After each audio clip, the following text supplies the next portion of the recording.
तरह निकला मैं तो मैं फोन मारने सामने चुपो या ना चुपो तो बात है कि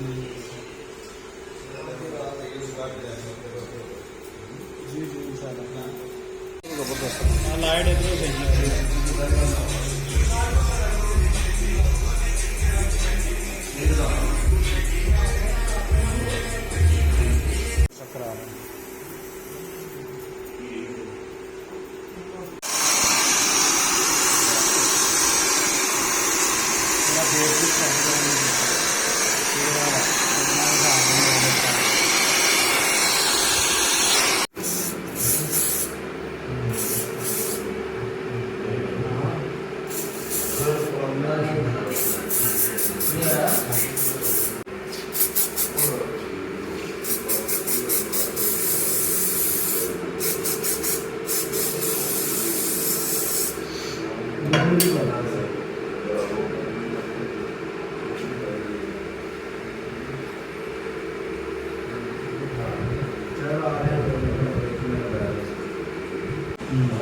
चेक करो पेशेंट तब्दीली